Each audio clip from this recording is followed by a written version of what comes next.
At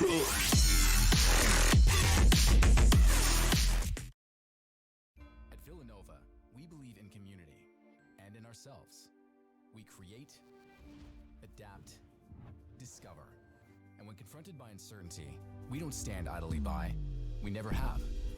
We get involved, lead by example, even when things are tough. Especially when things are tough. We take action because Villanovans are like that. Stronger together. Ignite change. Go Nova. Hello everyone and welcome back to EGFC CSGO. Here we are going for the week 1 of Counter-Strike. It's been so long since we've been able to see all these different universities come together and fight it out for the best in the league, and I'm excited to get back into things. And on the desk today, myself, I am Los, and joining me is the beautifully bearded Viking. Viking, how you doing, my man? I am so friggin' excited to be back. It has been a long winter break since we left everybody after the fall split. Everybody's refreshed. We're back. We're going to see how these teams have done. I'm really excited to see the preparation that we've seen from some of these teams, because after last split, there were a couple teams like University of South Alabama especially was kind of on the come up, making huge changes from the week 1 to week 8. And we're starting right off with probably what might be the most competitive game of the night, where we kind of saw at the end of the last split, this very specific kind of tiering started to materialize, where Colorado, DePaul, and Marquette sort of hit that top level. And then you have that kind of midfield with Siena, Marist, Villanova, and Iona. And then the bottom 3 starting to make their way up into that field as well. So there's been a lot of time. We've been away for almost 2 months at this point. So a lot of opportunity for some pretty drastic changes. And I cannot wait to see how Siena and Villanova have prepared for it. Well, 2 months has felt like an eternity, but we're finally back, and I'm excited to see what work has been done in the offseason, because that's when it matters the most.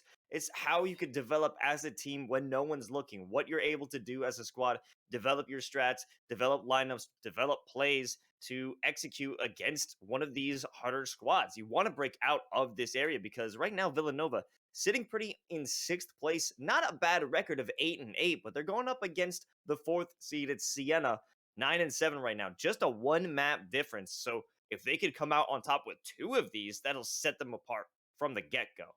Yeah, it's a huge consequential match to kind of set not only the tone for what this split is, but like you said, they've been at 8-8, and they specifically have been in kind of this like roller coaster moment where week after week they're basically going up and down. Either they're going 1-1 or they're going 0-2 and then 2-0, and that's kept them exactly at 500, which kind of puts them in a unique position, because while Marist has sit in the same place, it was really that last week of the fall split that was kind of that big shakeup. So I'm really interested to see if they're able to kind of overcome that, because Siena right now, only leading them by 1 map, but that 1 map makes all the difference, because what we're dealing with right now is in a couple weeks, we'll be talking about conference championships. Those are going to start towards the end of March. So all these maps that are coming up over the next 4 to 5 weeks are going to count towards those standings. It's going to determine what the tone that they're going to come into that world with is going to be like. And then ultimately that's going to decide who ends up at nationals. So this is a huge opportunity for these teams to really set that tone. And I cannot wait to see what happens on our first map, which is going to be Vertigo with Siena starting on the T side. Yeah, Vertigo is a great way to kick things off here for week 1. And I mean, this isn't a strange match here for Villanova as well. Siena picking into this, Villanova also having some reps on this map. So this isn't a strange place for either of these squads. So I'm thinking this could be a very even first map. Well, we'll just have to wait and see what happens as we dive into this matchup. But as it stands, oh, looks like Villanova having the advantage. I think that this is really going to come down to what we see from some of the key players that has sort of, stood out over the course of the fall split. On the Villanova side, Internet, Tubby Muffin, Rushroom at different times, and Kwanye have all kind of, had their moments in the sun, the most consistent being Internet. And when Internet pops off, life goes really well. On the Siena side, it's been a combination of Loki, OCU, and Pango a lot of the times, with Chewy and Wizard having some pretty standout moments, especially in those last few weeks. So we're already starting off with a great tone for Villanova. These first 2 rounds are already in their favor, and they're trying to with Siena on the T side, trying to figure out the best way to continue that advantage. So now Villanova already starting off on the back foot. It might be looking at losing their 500 record already. Well, I mean, it all depends on this retake, and Pango is holding steadfast by those orange boxes. Tubby Muffin finding one, though, going through the smoke. They have to look to the right. They might be able to win it out, but Pango, with the USP, is able to get it done, and that's 3 rounds in a row here for Siena. Amazing that 4 HP was the difference between a win and a loss in that, and sometimes it just comes down to how that USP aim ends up looking. So that puts Siena in a great position, but as we can see by the utility and the cash that on the Villanova side, this is probably going to be a 4th round going over to Siena, just strictly based on utility. That being said, if they make a couple investments, we see the CZ coming out from Internet with a little bit of armor. Maybe he's going to pop off, get some AKs back into their hands and turn the tide. I mean, that's what I try to do in matchmaking every day. So, like, who's to say it can't happen here? Yeah, your matchmaking skills and the strats that you bring personally into ranked, I think will translate quite well because you have faced off with a couple of members of this league in the ladder. Is that right? It's true. I occasionally find all of them because, I like to punish myself by playing solo queue in CSGO as often as possible, and you run into a couple of them. I got the chance to play against Swordbird from the Niagara team the other day, which was an exciting way to learn a little bit more about Overpass. Have not had the misfortune of going up against some of these players that would probably make me look like I've never played the game before, but there's time will tell. Hey, sometimes it's safer to be in the caster booth than the server itself. Am I right? Am I right, Viking? Absolutely. Well, at this point, doesn't seem to be any hard commitments to either site. I mean, they do have plenty of weapons to work with. This is going to be a slow play potentially. Wait, no, Reshiram with the first shot onto low key. That's going to be a big, effective damage dealer onto their lurk. They are going to make their play toward A. And that's exactly what we were talking about before. Although Internet having Wizard just sneak up behind him and take his head off is the danger of some of these kind of split pushes that Siena has been doing. It opens them up to the opportunity that if somebody gets a lucky shot off with a CZ or the 5-7, that's going to be how it is. But now that Siena's got control of his site, I'm expecting that we'll probably see kind of a quick closeout to this round. Well, here comes an attempted retake. It's Reshiram with that reclaimed AK. They find a second one. It's turned into a 3v3. A lot more doable than was previously thought. Flashbang going out from OCU does create a bit of a diversion. However, these players aren't scared yet. Kwanye, the first one to see that there's utility coming from there, but taking a shot over onto the staircase. He whittles it down by one more. Reshiram waiting for that peek from the side of OCU. If he can get this last one, it's a wall bang headshot. And they might be able to get it if they can survive through that molly, but there's no time. Oh, no, they had the smoke, too. That was just kind of well, first of all, that was a heroic play by Reshiram getting that first pick in mid with the CZ, picking up the AK, and then playing hero at the end there. Unfortunately, it was just sort of an order of operations, and obviously not having a kit where they got the 4 kills in the end, but that doesn't really matter if you can't get on the bomb in time. So if he had maybe smoked the bomb before he went for that last kill, it's really hard to kind of have that cognition in the moment to understand, you only got a couple of seconds to make these choices. And they are split-second decisions, like you said. However, while they did lose that round, they have some more funds to play around with, especially that we see Reshiram using that op, just holding it down toward mid. And OCU is going to be very cautious about that Wizard. Another play that we've seen last round. They've done tremendous damage dealing over by the A site. Chewy Milk, though, doesn't have a great way to push. He's blocked off, but he doesn't need to get through the fires. He's taking fires over at Internet's dome. One player going down on the defense toward A, but it might be another one towards mid if OCU can lock it down, but it could be even worse if he decides to commit, but the timing's not right. Kwanye gets the trade. It's important to start winning back some of these kills in this, and Tubby Muffin. Ooh, great shot as you see Wizard jumping off and losing his head in the process. And this is going to be another one of those super close matches at the end, and it really depends on how Pango and Chewy can do in this post-mine situation. Yeah, that op. It's good. Oh, Pango with the nice one tap onto Tubby. He's not alone. He does have backup. But it's going to be a very tough situation to try and use this op to your advantage on the retake, but you get the angle like that when they're not looking. It gets a little bit easier. Last player trying to protect this bomb over on the ramp. They got to be able to go huge, get out of the smoke, and commit to the defusal, but shooting through the smoke, clutching it out. It's Pango. Wow. Every single round that we have seen has come down to split-second decisions that ultimately spell victory so far for Siena. But by no means does this scoreline really suggest how close or how well Villanova has stayed in it to the very last moment. And that was no exception. I think coming into these next couple of rounds, once they get guns back, I mean, obviously with Deagle's out and the MP9 on Kwanye, we could see something like we saw a couple rounds ago. But Chewy making short work of 3 players is going to make that a very tough ask. Oh, 3 headshots. Chewy, this is just not looking good here for Villanova. They only invested a few Deagles, but Sci-Fi has managed to bite back a little bit. Might be able to reclaim a rifle for themselves. However, this is certainly not looking like a doable situation. But, I mean, with Deagles in hand, nothing is impossible. Might be able to reclaim a few more rifles, make it a bit more expensive, because the economy isn't looking too strong here for Siena.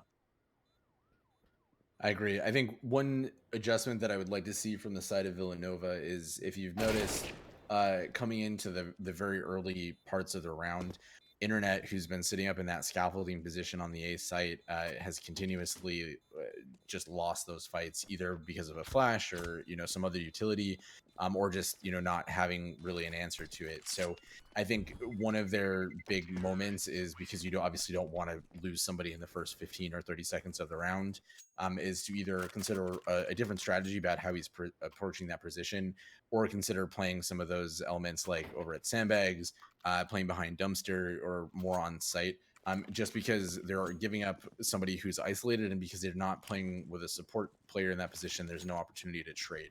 So they've kind of been giving up a free kill over the last 5 rounds, and obviously that's not helping in terms of where they're at in the scoreline. Of course, they're just losing help. They need that extra pair of eyes. They need that extra weapon in hand just to fight. Even if it's a loss of life later, there's still the ability to trade. But just losing your life so early without the ability to trade is not going to help you. But here's a little bit of help from Kwanye, taking down Pango, who has been a serious threat and a clutch factor in the recent rounds. Reshiram also sending out a message with that op, holding it down quite nicely here in the 7th round. That's exactly what they needed. Find ways to trade the early kills going in favor of Siena over to their side, make sure that they're locking down all points of entry.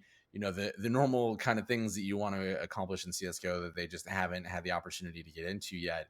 But this is obviously a significantly more decisive start to the round on their front. I think what I would expect is, over the next couple of rounds, maybe they get a second op and put that over on the A site. B has been relatively well, although we're going to find out how that metal is tested as Siena comes in and Reshiram. Oh, definitely did not think that was going his direction. That could have been a serious case of timing blues, but no. Reshiram was able to pull out the quick shot, save their life. Flash going wide and hitting Chewy Milk, almost allowing them to get that blind fire, but they are just stuck. Tubby Muffin, along with the rest of his players, holding it down. The crossfire made it impossible for any change and any trade to happen in that one. Agreed. And Villanova on the board for the first time this round, or for this map, excuse me, is going to be a huge important milestone to get over, because obviously, CSGO, huge momentum-based game. Just being able to, stop Siena's momentum is hugely important in this aspect. And this could be the start of them trying to equalize, and they really want to make sure that they're getting at least 5 rounds on this half, because the more that you get, obviously, the harder the second half of the map is. Yeah, having higher numbers at the end of the half, definitely something you'd want to. That's quick math, baby. That is quick math, but let's see if there's a quick pass through mid coming out from Siena. A lot of players ready with the AK, but actually nobody there to meet them. Kwanye looking down toward B stairs, will not find anyone trying to ascend that location. It's going to be Reshiram. They are boosting up onto that box if they're ready with the quick flick. And it honestly seemed like a slow little glide, but it is a lot more finesse And we could see there, they're playing their life. They're able to hold it down. They can still fight and get another pick. However, they're not looking to have that time wasted. They take to the site, or at least they get to the drop. And now Internet waiting for them to drop in, and they can make it work. They can send that flash out, but nobody's there to take a hit. This has slowed down a little bit, but all it's done is whittle down Siena to just OCU, and finally Villanova having a little more pep in their step with 2 rounds to their name. I think it's really gone to show how critical Reshiram has been in these last couple of rounds, and obviously the lack of his presence in that mid position in the rounds that they did not win. That making sure that he gets the opening pick with the op. There was a little bit of a tense moment, we'll say, if he was going to recognize the boost. He did that. He fell back, forced a ton of utility use in the mid position, and then ultimately, as Siena tried to push through, not a lot there, but they're just running on the site now with nothing to lose. And almost taking out Tubby and Internet.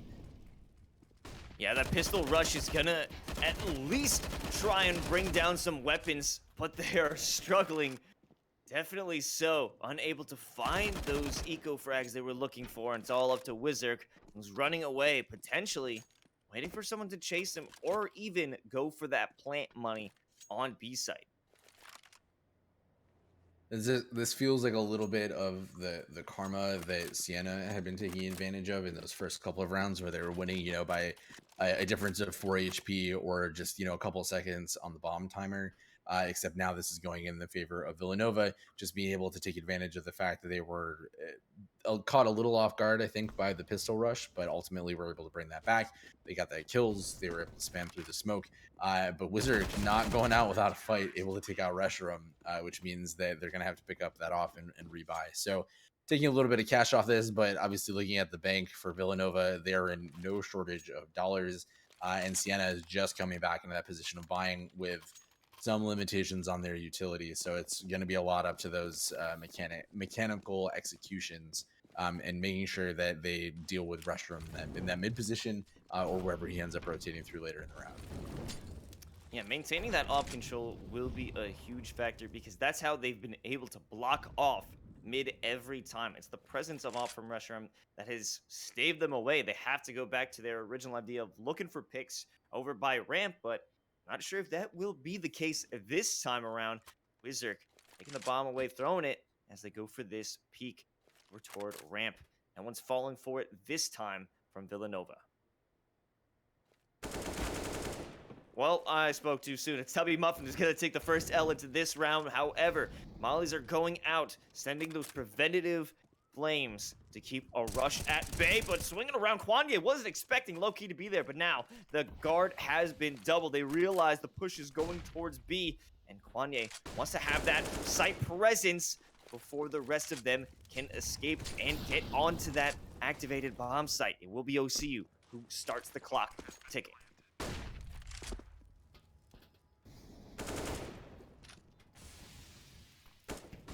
These are just these tense standoff moments with the smoke separating Villanova from a slightly advantaged Siena as they're on with the bomb down, making this retake very difficult. So if we don't see the first trade, I think this is kind of when Villanova starts to do that math of maybe they just need to pull out for this particular round.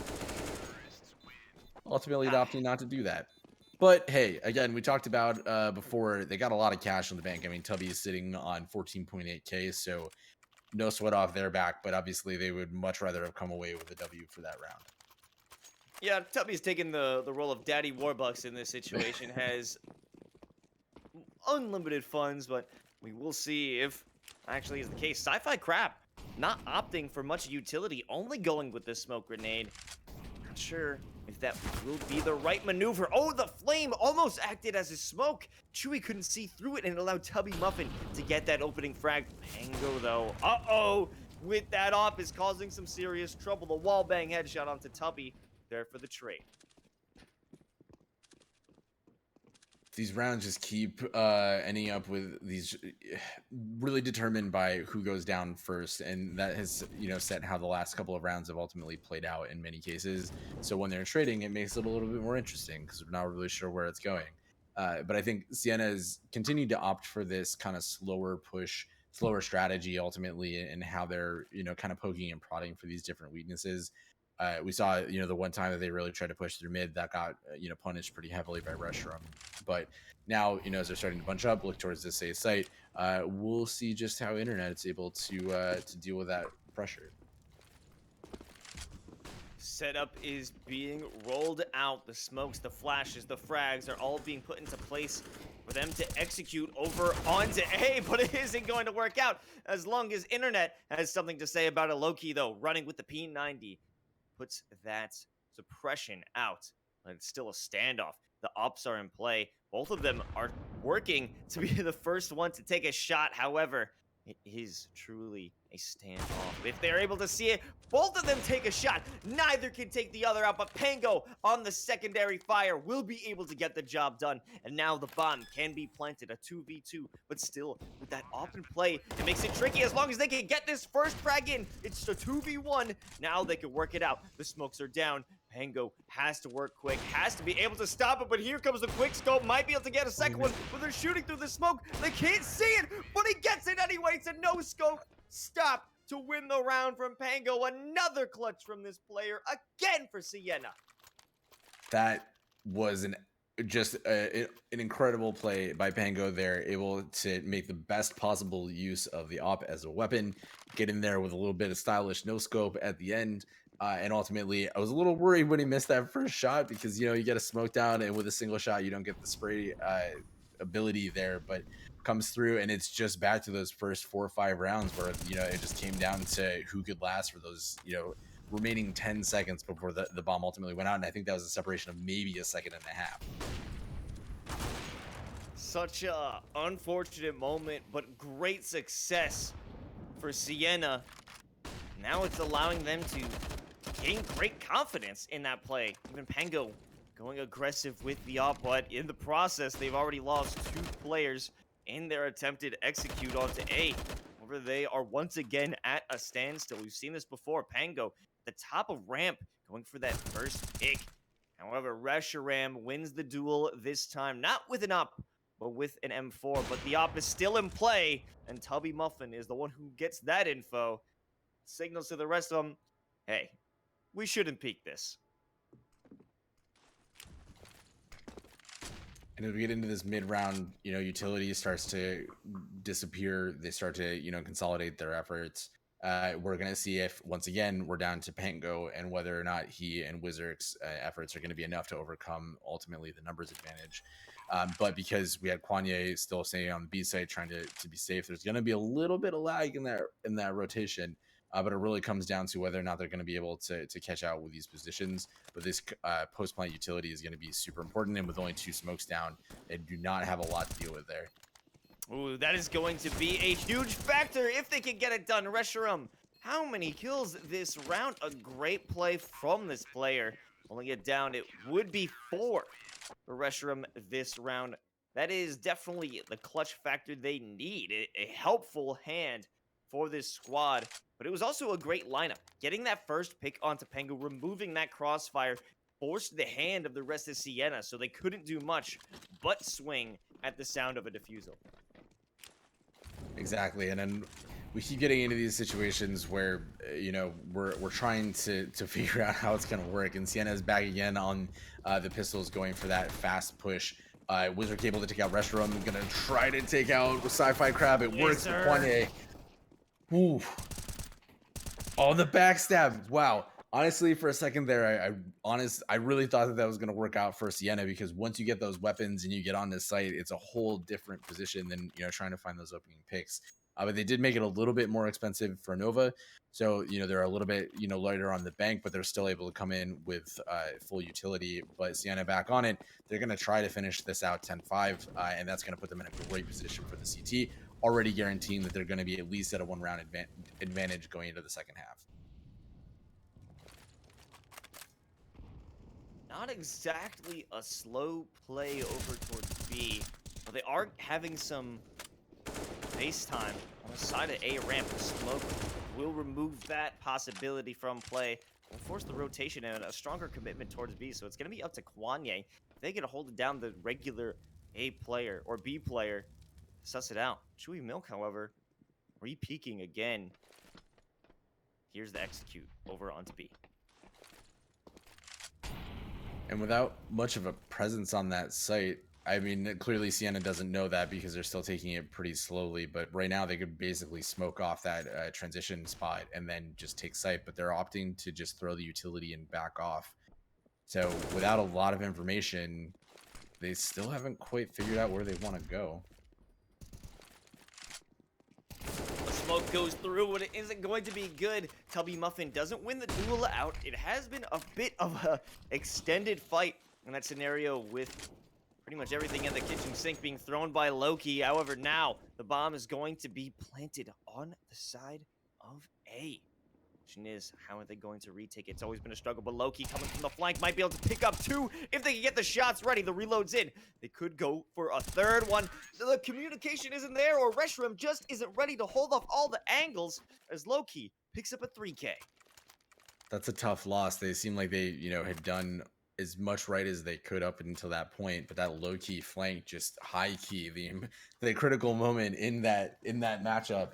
And like you said, Reshiram just not quite prepared for that angle, puts them in a really tough position. So now, last round you're forced to buy whatever you can. So Villanova is not in the position that they would want to try to carry into the next half.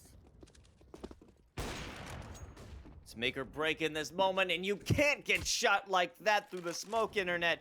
An unfortunate start to this round, and Wizard, the long-range headshot onto Tubby. This is, wait a minute, is this flank actually gonna come through? Will it find success? I don't think he realized with that one Haas burst, they're there.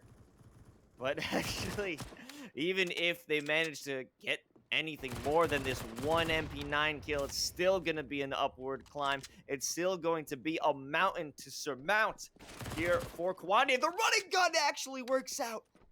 It makes it a little bit easier, but still a great challenge. If Kwanye can convert that into a rifle, might be a different story. The flash goes too far. Kwanye picks up another one.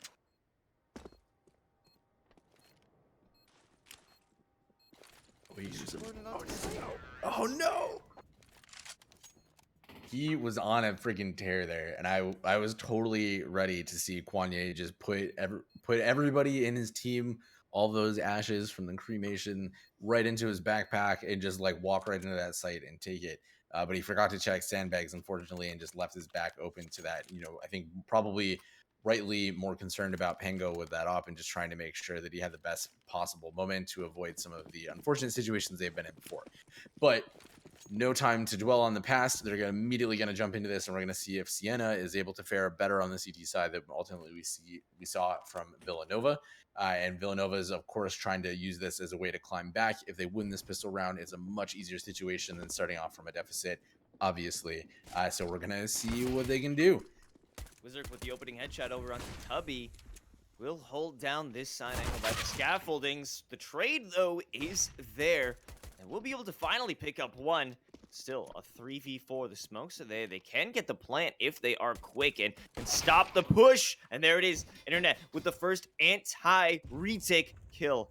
For OCU shooting from above. Does have the angle, and he can't look up as Kwanye is shot death from above. It's all up to Internet, who's picked up all kills this round. He's going to need to have an ace, and the possibility just became that much greater. A 1v1. He doesn't believe it. He knows it's a fake.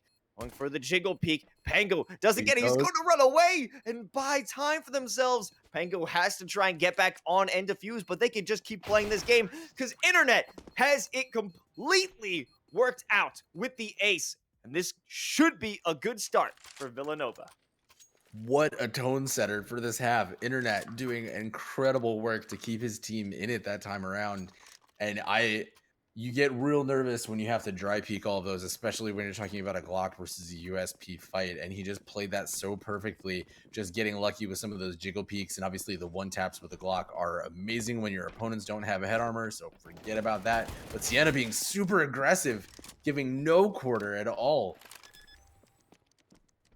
That's a wild play indeed. However, they just gave up sight for free. If they can look down, if somebody gets the trade in before Internet can pick up two, they do have rifles on hands, but they're getting a little ahead of themselves with that first pick. Now it's all up to Wizard, who will not find success here, as they do hold on to that anti-eco rifle, but won't be without punishment. And that was a pretty good round from the CT side. I mean, I think that, you always, whenever you make those gambles, you go in understanding that there's a risk that you might not get anything out of that. Someone gets the right read on the situation, they're just gonna mow you down, and that's the end of it. And it's a quick round and a reset going into the bye.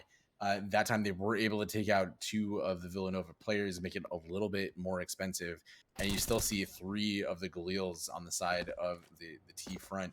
And having just lost one of their 2 AKs, that's going to make it even harder in these fights against the M4s. Yeah, that rifle conversion by Wizard is going to be a huge move. However, what is the plan going further? Lots of T movement be making their way towards B. OCU with the No one saw that. It's fine. yeah with the nade. OCU with the nade. That wasn't going to hit anyone as the T's hadn't moved into position for that angle anyway. So regardless, just a little bit of a fear factor implemented with that utility. Such a slow play out here from Villanova, but the set pieces are about to be put into place. And we've got our player on site in the middle of it, looking to put out that momentum as quickly as possible. They haven't quite got that read, but the players are already rotating from mid. Tubby able to make out that first kill. That first kill is the signal flare for them to move on up. However, they will face serious resistance in the form of Loki, who does find the first anti-assault kill, but it's all up to the last 2 players. One of them, it's Wizard on the flank, but they realize it. However, Sci-Fi can't get the shots in, and there is not enough time for Restroom to turn around after they secured that first frag, and it will allow that long play from Siena to convert it into their 11th round. Another extremely close match coming down to the close round coming down to that last player. And Wizard with that flank made all the difference, as has been the case for this whole map. And that's what this map is really about. There's very quick rotations, lots of opportunities at different moments to turn the tide of battle by, instead of setting those battle lines like we're talking about the Revolutionary War, they get a little bit sneakier and do some of that guerrilla warfare tactics, get in there and make the difference, and that ultimately just continues to put rounds in Siena's favor. I'm waiting for the World War I trench warfare tactics to be brought here into EGFC, Classic. but we'll have to wait on that one. Oh, see you with the scout says see you to Kwanye with the nice headshot, and a little investment from this player, and still finds value with the scout. That was a great value pick. I mean, the scout's always a little bit of a pro-con sort of situation. It can be amazing or not. But similar to Internet's issue, he's found the player that's taken his spot on the Siena side in that scaffolding position, gotten those first kills, and now Siena is down 1 player as Villanova moves into sight. There's the Molly. Has minor relocation there for Pango, but the little jump up onto this box, onto Tetris, is huge for Pango as they're getting 2. Bomb is in play. They should know where Pango is, and it's turned into a 1v1. Sci-Fi Crab, who has been struggling throughout this map, might be able to find this opportunity to truly make a difference for their team, and they do. Like you said, he's been struggling to find his footing this whole map. He was one of the 2 players still on single-digit kills, but he came through when it counted, gets his team that round win, and Villanova is still in this. I mean, we got plenty of rounds before they really have to start panicking about their positioning overall. I mean, I think having Kwanye just on the deagle is not ideal. I assume he's probably going to be going for something like an op, maybe in the next round or 2. But for the time being, they're hopefully reading that Siena was probably on a save there. Wizard able to take out that 1 kill to get a little bit of value on it. This should be a relatively simple win for Villanova. All right, we've seen this story play out before, where it's the full-on flank coming from Siena, and they do find a little bit of value out of that one if the 5-7 can come true. With those shots through the scaffolding, they don't, and they're still low on firepower. They may have gotten some shots, and they still can't outgun Villanova at the moment, and time is on their side. Going for another swing, Wizard just can't get it done, and it's all up to Loki right now just to do as much damage as they can, perhaps force them to take a hit from the bomb's explosion, but it will not be the case. The save round does provide some fruits by removing weapons from the hands of Villanova, but it isn't really too impactful. That was not a terrible round from Siena, all things considered. Obviously, like you don't expect a whole lot out of the saves or ecos. So 2 players down on their front is good. It would have obviously been better if they were able to take those weapons and run away with them, or obviously win the round. But overall, not too bad. Their money position not ideal because they don't have the same sort of counter utility that you would like on this map.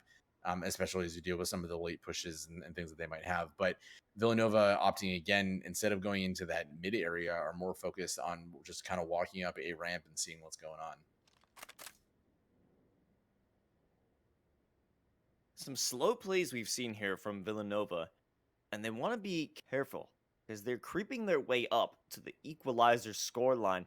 9-11, only 2 rounds away from getting even with Siena. They don't want to make any mistakes, especially considering their economy is definitely in a better spot than what we're seeing for Siena. So this is a quiet B hit. Handing over the flash. Let's see what set piece they could bring together here on round 21. So quiet. Feels like early morning things, and we're seeing these smokes come out from Villanova, obviously committing to the B site here with only 1 player currently on site from Siena, but massive rotates coming in. This should turn out to be quite the firefight. Tango with the first one. Chewy Milkodo, see you starting up the firing squad, and not a single Siena player has fallen, and it will be a perfect round for that squad. Undefeated and a great placement here on the B site. That was just a complete firing line, and the unfortunate part about it is there really wasn't a whole lot different that Villanova could have done. I mean, I suppose you could have opted for mollies instead of a wall of smokes, but they got the smokes down more or less where they should have been. But Siena just didn't care. They just pushed through, and Villanova was a little slow on the push through, so they didn't really have folks in position. So they all run across the crosshairs of 3 people at that point, and there's just no answer to that. Ooh, Restroom taking serious damage from the frag all the way down to 12 HP, but the shots are good on the side of Villanova. And here's a flank from Tubby Muffin. Flanks are quite prevalent over here on the A side. They always seem to work, but Wizark is putting in the work at this point. He might be able to be sent into the stratosphere with that play from Sci-Fi Crab.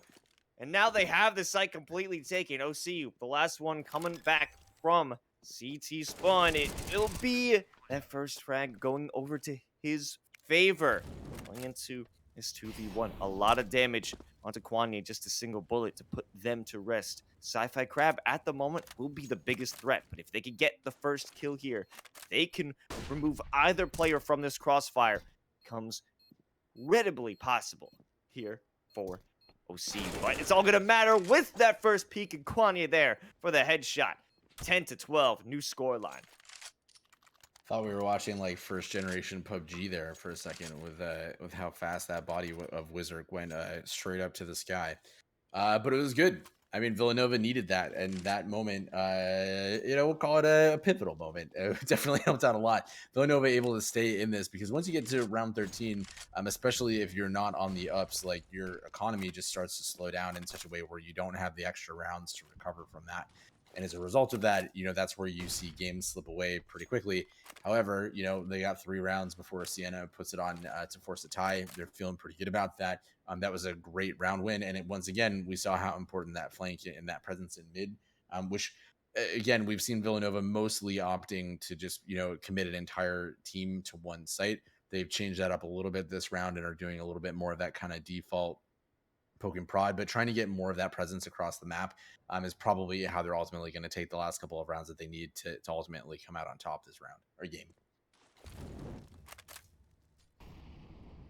Flame out over onto B stairs, but they seeming to be a commitment. It's just Kwanye setting up the bait flash grenade.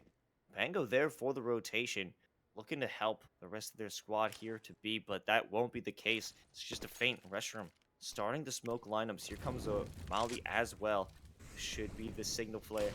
Kick things off on the attack on B, but no one's really buying the flash on A as they're ready to rock here. It's Pango and Wizard getting 2 kills in conjunction with each other.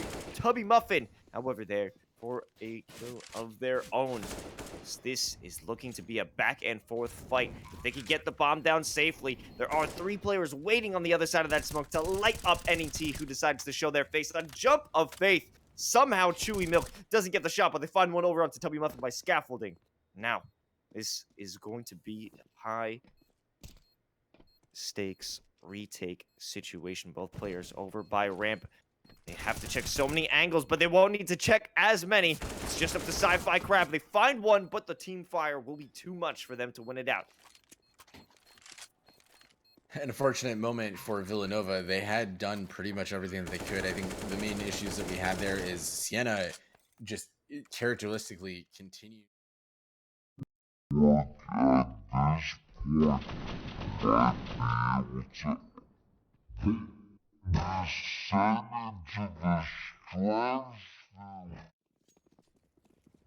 So we have Siena that's just doing such a great job with these crossfires. They're committing, maybe one player to a site on a dedicated position and then just rotating really quickly. And that has worked out incredibly well for them so far, because crossing into a site becomes a much more challenging endeavor in general.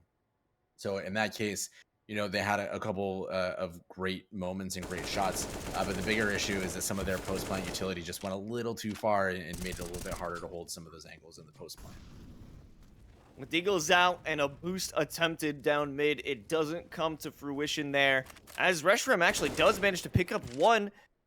However, Chewy Milk doesn't allow that to be converted into a rifle acquisition. Internet, last one here to make an attempt to at least damage a bit of the economy on the side of Siena, because it isn't looking too great. They could continue to do some damage and remove weapons from this player, might be able to make something happen in the following rounds, or they could even find success here on round 24. 2 players down, 3 to go. Internet looking for a big win, at least not in the round, but in the metagame in general. This has been a tricky spot. The sandbags has caused them to falter before. They won't be tricked by that flashbang, and Internet it picks up Wizard. Only 4 HP. Might be able to get it done. However, with 25 seconds on the clock, they're going to have to make their move quickly, especially considering they need to recover the bomb. Oh, does he have time to get to B? I think he's got just enough time to get there and plant, but I think Pango knows what's up, and he's going to intercept as quickly as possible. That being said, maybe... Oh, yeah, they're just going to try and rush him. There you go. Hey, I mean, that was a pretty noble effort with a little bit more time and a little bit more utility, honestly, on that side. And Internet might have walked away with that. I mean, you only need 1 HP, right? So it's always a possibility. Definitely. And it did force out a lot of players to lose their guns. They got the plant money as well, and they can walk in with a fresh buy. That was an eco round. So it isn't too bad, all things considered. They are going to run with the timeout now, and I definitely think it's granted, it's warranted. Now that they have the tools to make it work, and the fact that they put a little bit of damage, a damper on Siena, though they won the round, it is a good time for them to be able to resurge into this game. Yeah, I think they ended up, obviously you never want to be down 10-14 facing either overtime or potential elimination. But if you've got to fight for these situations, it's always best, obviously, to come in with, like you said, a fresh buy, pretty good economy, the ability to buy in utility, and really position yourself the best you possibly can. Because if you take this round back and force Siena, who doesn't have a great crash position at the moment and no loss bonus, then they're going to have a little bit of ability to maybe pull back 12-14, and as you start to get that momentum together, that gives you the opportunity to ultimately overtake and get into that safety position of 15 rounds ahead of overtime. So, we don't really know what's going to happen, obviously, but Villanova is doing the best they can to make sure that they're never out of that. And like you said, last round was pretty close, all things considered, especially on an eco. And so they're continuously putting Siena in a position where they can't ever really feel comfortable. Really aggressive stance here. We're seeing from low-key, or OCU. Gonna have to change their minds on that one. Flash goes out. But we've seen it before where it was a bait. Wanye has been the player to send these false utility to try and drag some players over on the other side. But taking a little bit too much time, and this ruse is starting to fall apart as more and more players making their way back to A site while this full stack on ramps is about to begin.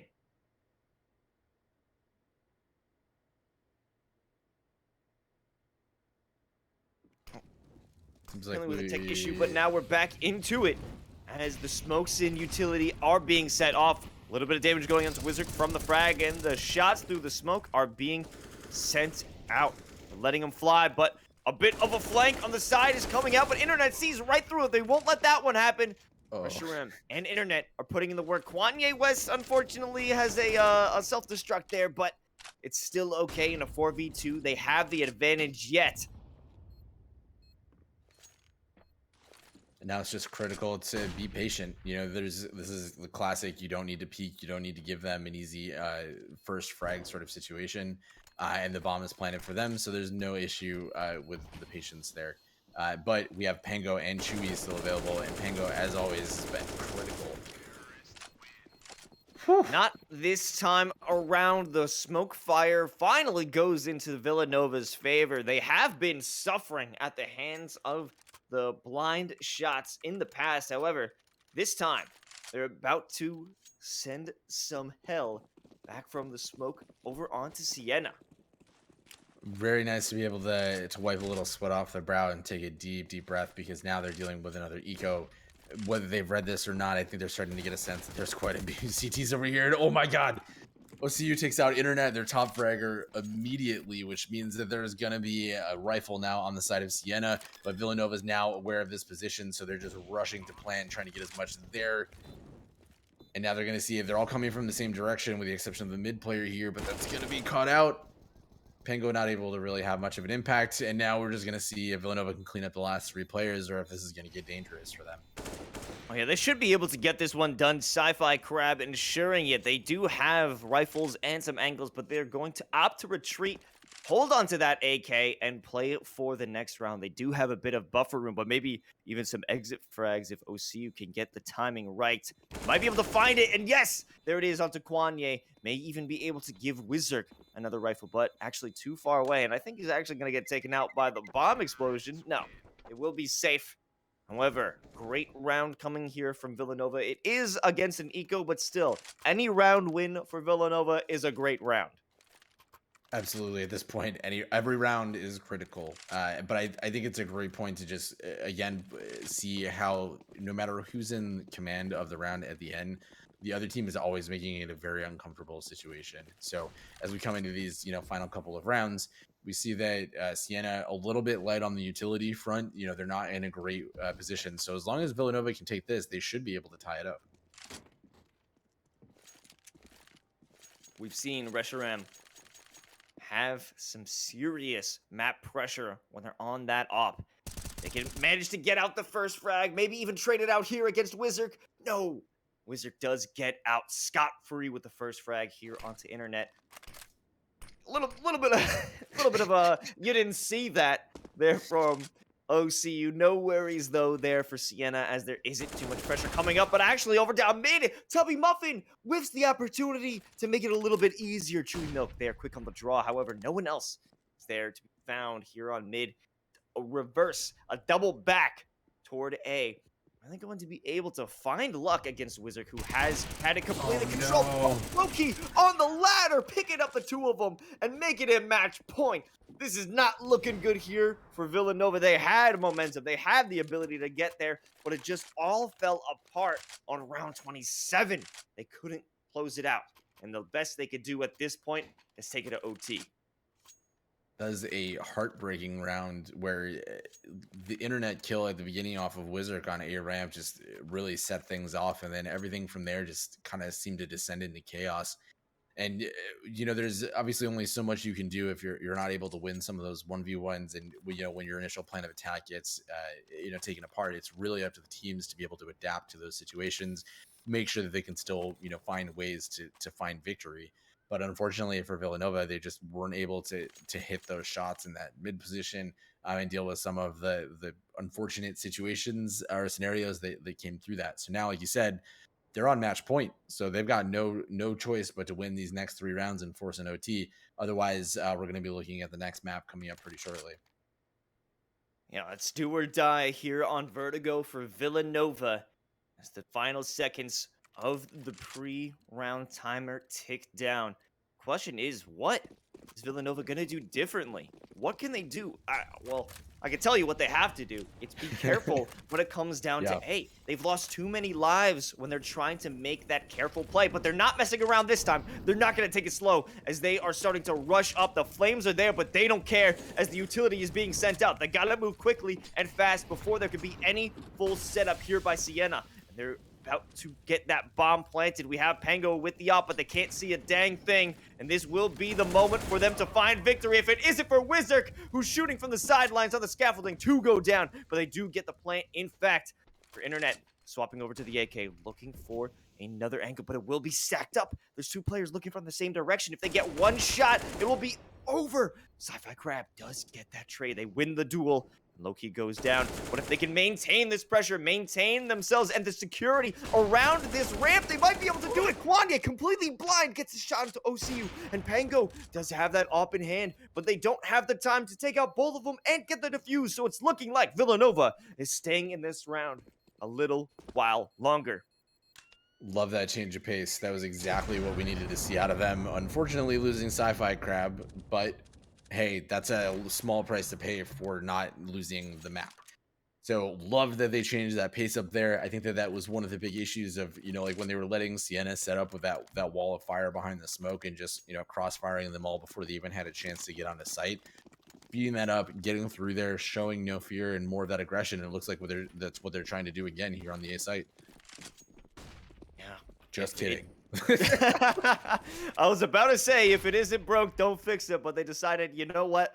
There is a full setup. You can see 4 players waiting around ramp for this play to happen. Now just realizing it's been a fake, and they have B all to themselves in a free plant at that. And enough time to get this full-on setup. Wizark does somehow manage to win that one out with the 5-7. Now there's a little bit of a pincer maneuver that may be going on here in this round. Siena still having all of their people up, and most of them with armor is incredibly dangerous here. And if they give an opening to Pango with that op... Uh-oh. Multiple players swinging out, but the shots are good over here from Internet and Restroom. Internet does manage to stay onto their live. Pango will not opt to try and go for those picks, holding on to that op for dear life, like we saw in the previous round, because they can't afford to lose that weapon. They can't afford to lose that pressure, because if they lose one more round, we're going to OT, Viking. I think this is exactly what we were hoping for coming into this. We knew that it was going to be close. We knew that Villanova was trying to set themselves apart, and Siena was looking to stay on top of the midfield. And that's exactly what we're getting. Both of these teams fighting as if their lives depended on it. And we're about to see if Villanova is going to force this into overtime or Siena is going to walk away with their first map win of the split.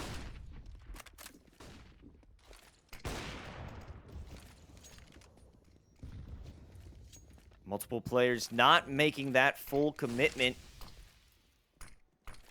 We might see some ladder play here.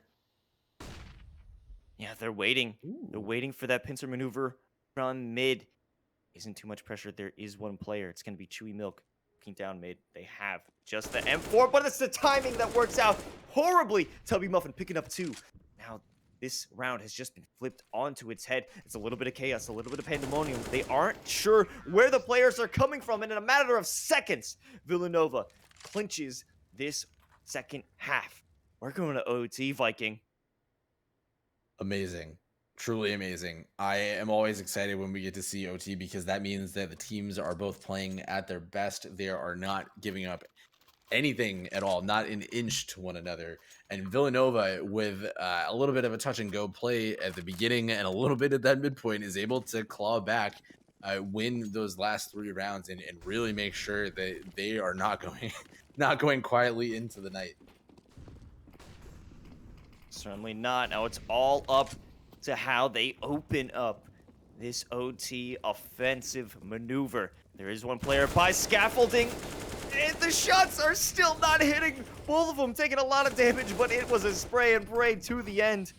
Where the backup doesn't expect Sci-Fi Crab. Wizard isn't ready for it. And actually, the second player, they aren't willing. They aren't ready for a sustained maneuver. They aren't ready for the counterattack. Actually, Internet there to take down low key.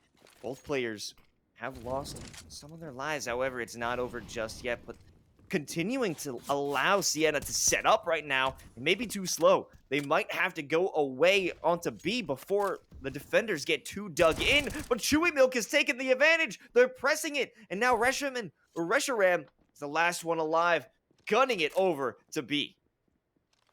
And it seems like Siena is very aware of what the likely play here is, and so it's really up to Reshiram to do just everything in his power to make sure this is there. But OC able to beat him there, gets that first flash out, makes that a little bit more difficult. Pango losing his life. Oh my god, the duel right now! It was just Oh, spraying man, and spraying again. You love to see it. You really, really do. Yeah, you could sense the panic through the screen, Tyler. Both of them hoping, just hoping, like, please let my shots work this time. And it's gonna go over to the side of Siena. Now, with that sustained move, they have the advantage. They want to keep it here on this first half of OT. The bullet doesn't make it. It doesn't go through for a wall bang, and they have to back up. Tubby Muffin taking some serious damage. They have slowed down the play a little bit. Oof.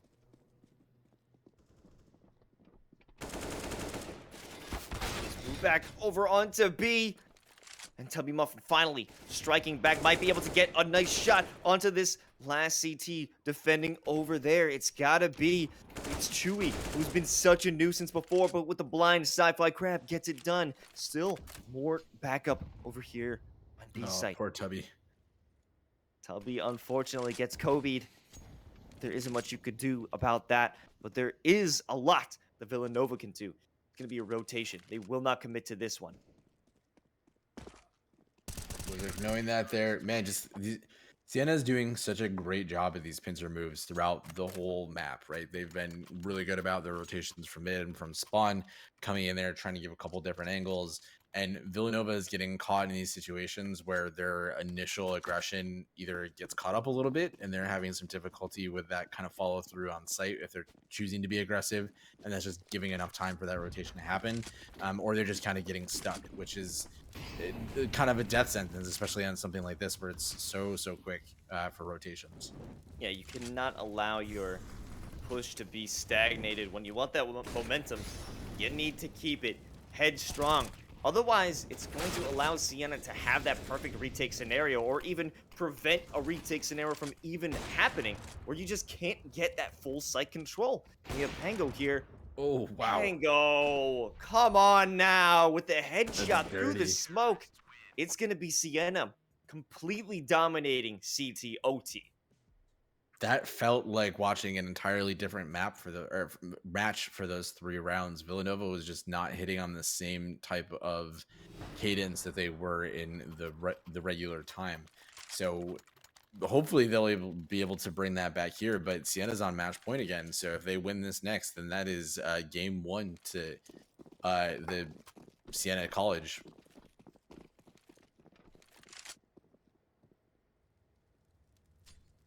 Yeah, there's a lot more pressure on the side of VU at this point. They have to step up. But at really, Siena has all the time in the world. They've got plenty of rounds to work with at this point.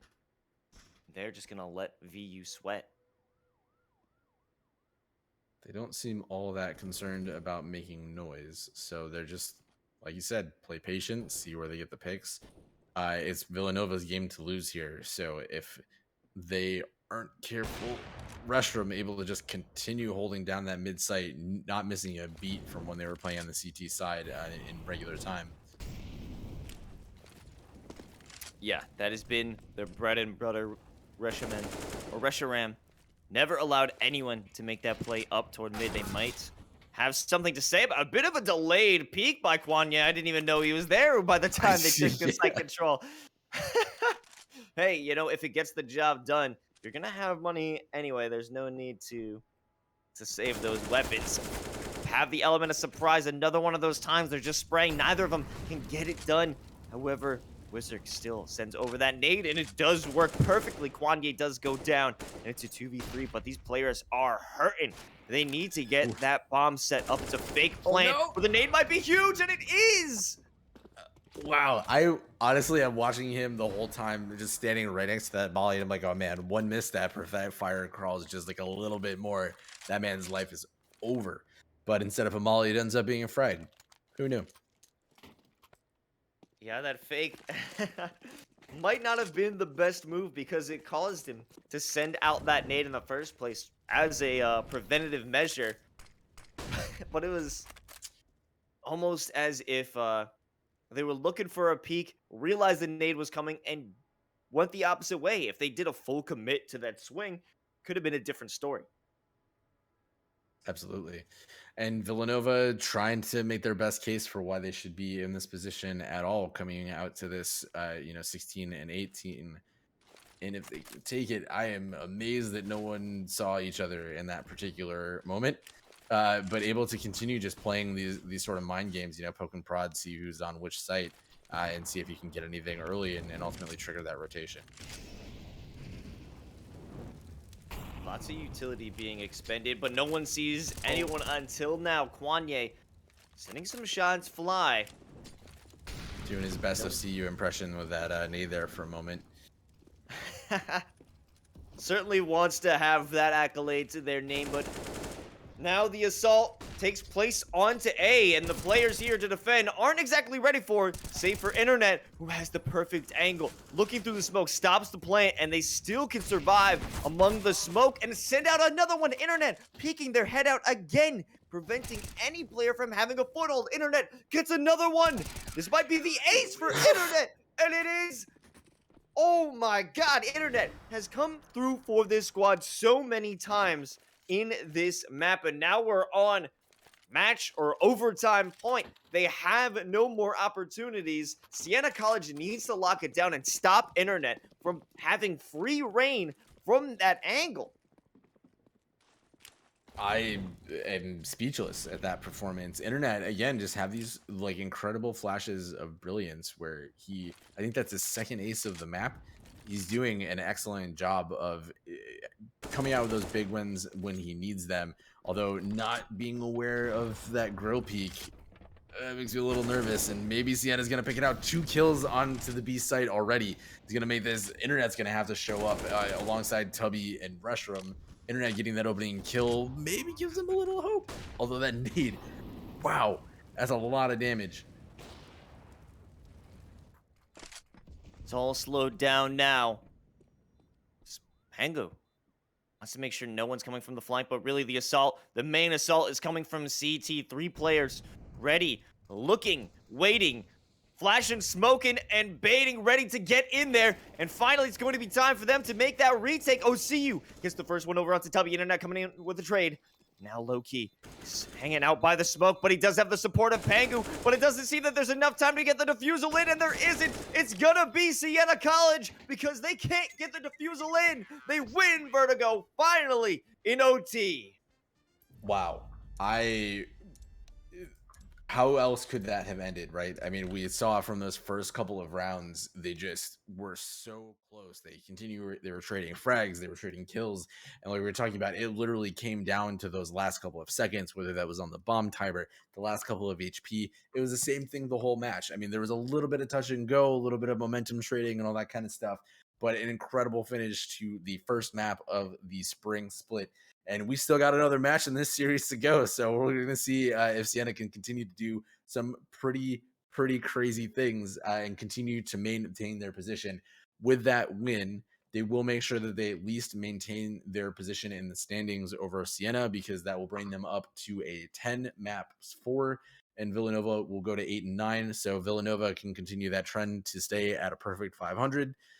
Or maybe we're going to see a 2-0, but certainly no way that we can predict what's going to happen. Yeah, well, we'll find out what's going to happen on map 2 after a quick break. Don't go anywhere, folks. This match will continue, and the CSGO action isn't done anytime soon.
Cigarettes in tiny liquor bottles, just what you expect inside her new Balenciaga. Cigarettes in tiny liquor bottles, just what you expect inside her new Balenciaga. Cigarettes in tiny liquor bottles, just what you expect inside her new Balenciaga.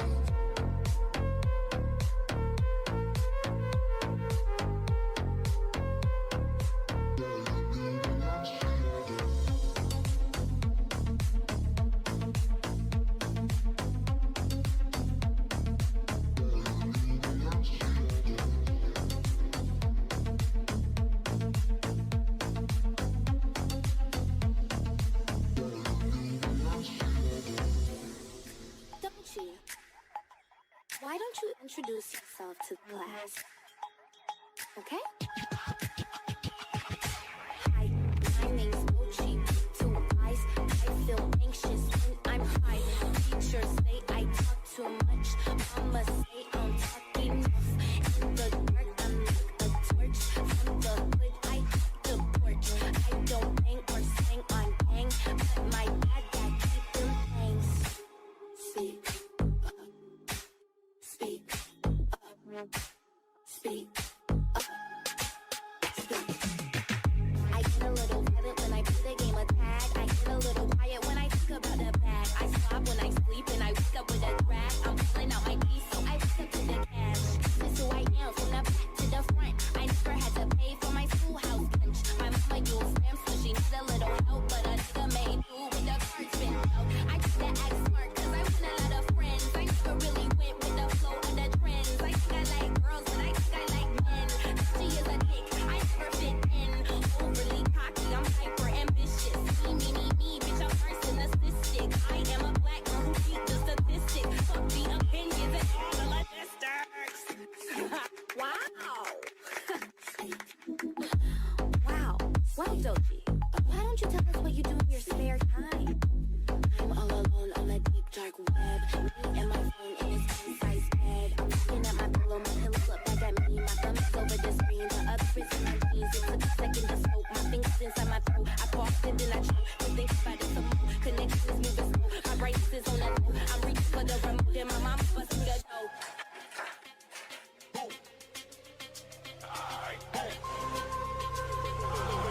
Hey, Macarena.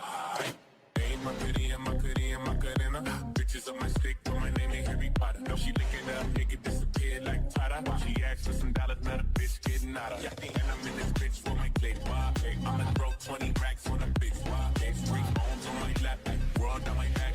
She gon' be tapping if a nigga tap. You look like someone that I used to know. Undefeated with the bitches, I'm invincible. Diamond said it is a nigga, I ain't been it. Want me to be miserable, but I could never miss a hoe. Hey, Macarena, Macarena, Macarena. Put the chopper on a nigga, turn him to a sprinter. Bitches on my dick, tell them give me 1 minute. Hey, Macarena. Hey, Macarena, Macarena, Macarena. Put the chopper on a nigga, turn him to a sprinter. Bitches on my dick, tell them give me 1 minute. Hey, Macarena. Hey.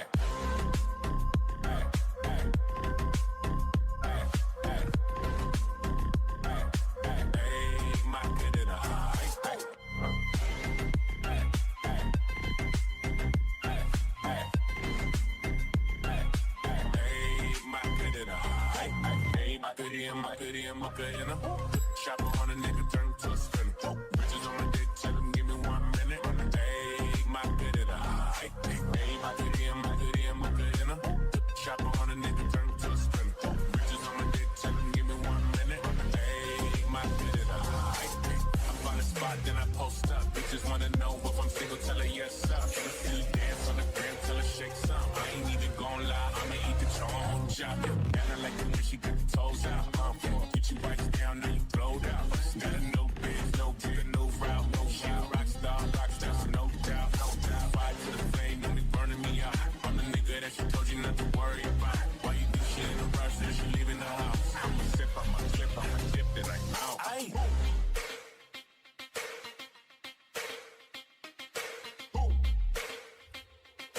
Hey, Macarena. Hey, Macarena, Macarena, Macarena.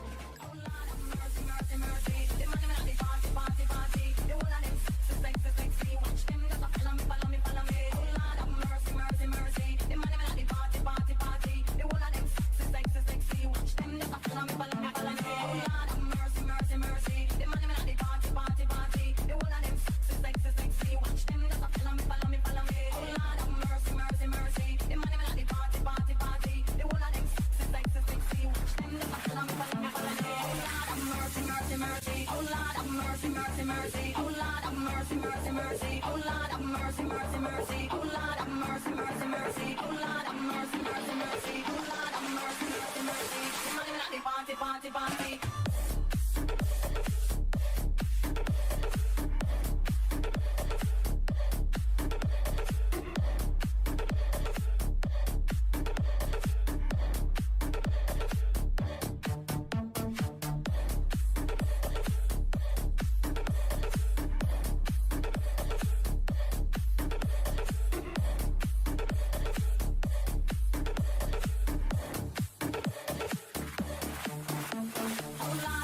Mercy, mercy, the money not the party, party, party. The whole of them sexy, sexy, sexy. Watch them just a follow me, follow me, follow me. Oh Lord of mercy, mercy, mercy. The money not the party, party, party. The whole of them sexy, sexy, sexy. Watch them just a follow me, follow me, follow me. Oh Lord of mercy, mercy, mercy. The money not the party, party, party. The whole of them sexy, sexy, sexy. Watch them just a follow me, follow me, follow me. Oh Lord of mercy, mercy, mercy. The money not the party, party, party. The whole of them sexy, sexy, sexy. Watch them just a follow me, follow me, follow me. Oh Lord of mercy, mercy, mercy. Oh Lord of mercy, mercy, mercy. Oh Lord of mercy, mercy, mercy. Oh Lord of mercy, mercy, mercy. Oh Lord of mercy, mercy, mercy. Oh Lord of mercy, mercy, mercy. Oh Lord of mercy, mercy, mercy.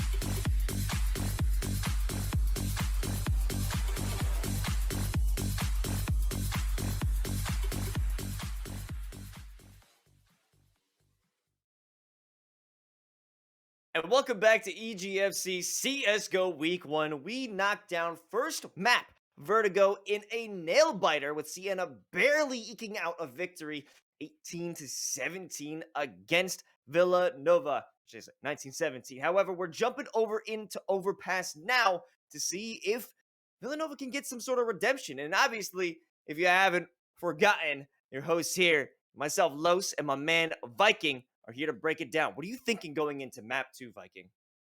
It's so hard to tell with these teams. I mean, we saw basically that entire map that there was just no way to know exactly what was going to happen round to round because these teams were so close. And it was really a difference of whether we were going to see Pango on the side of Siena pop off or we're going to see, another ace by internet. So that obviously ended up in a situation that forced overtime, our first of the split, our first map of the split, setting like a particularly competitive tone for what we can hope to see the rest of this competition and this rest of the season. So as we get into this, it's really hard to tell. I mean, Villanova is going to start off on the T side, so we're going to see whether or not they're able to kind of get as many rounds on that overpass being a little bit more favorable of the CT front. But I think it's, going to be a great match. I know internet will be over on that B site holding it down from water. So we'll see. We'll see what he can do.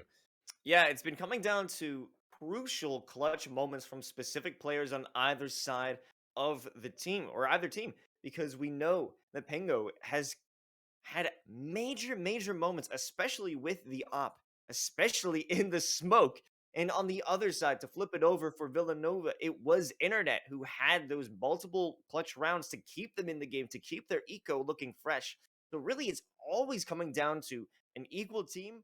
The last moments decide who's going to come out on top. And here we are in the first pistol round. We see a lot of armor out on the side of Siena on the CT side, which is going to, indicate that they're really going to be relying on those USP headshots to carry them through. Similar buys out from the side of the T's, going quickly through connector up into that ace site. Pango, first headshot of the game, setting a tone for Siena to really push things through to their advantage. Kwanye wanted that trade out, but he doesn't get it, not yet, as players are stuck down mid. They haven't been able to make that advance yet. However, the retake, the re-aggression from OCU down into bathrooms might be an issue. But however, Sci-Fi Crab is getting the shots cleanly, 3 of them in a row to the head. Pango, however, will respond in kind.